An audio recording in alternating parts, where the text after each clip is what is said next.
So, Geoffrey, just for start, is it your first time in Latvia? And It have you is, enjoyed yeah. it?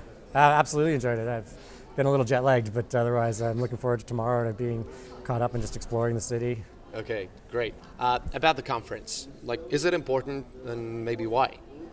I think the conference is pretty important to raise awareness on a lot of issues. So I was talking today on 3 different, totally separate issues. So raising their awareness would be important to everyone around other areas of cybersecurity. And I think it's also important if we get more InfoSec people into the career and then more people from outside of information security into this to experience it as well. Okay. And if we think about security, what are the first problems that comes in mind? Well, there's different people have different problems, and I would say that corporations are struggling with a lot of issues and threats at different levels, whether that's fraud or abuse, or whether that is larger attacks, orchestrated attacks. And users, I think, often get left out a lot, and I care about them and want to help them be more secure as well. So, and how could we do that? How could developers do it? I don't know. Yeah, so more concern needs to be put into place for security as a whole from the start. As soon as you start building an application, you need to think about how is it going to be built securely and how are we going to help keep our users' data safe. Okay. But we know the saying that everything a person has built can be broken.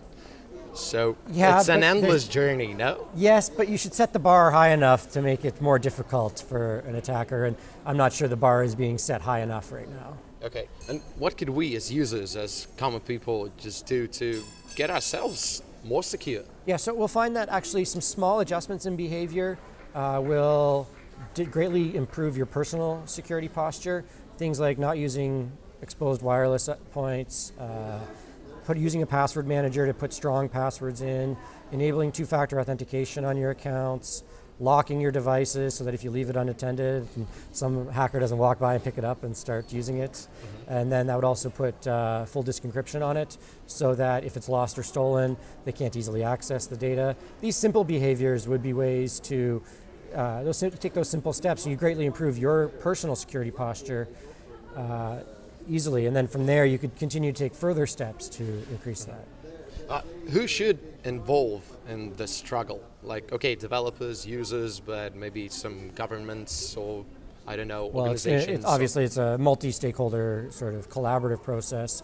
There's ways that government can help, but there's also ways that they could hinder things like innovation as well. So what we'll see with the laws, they often lag the technology.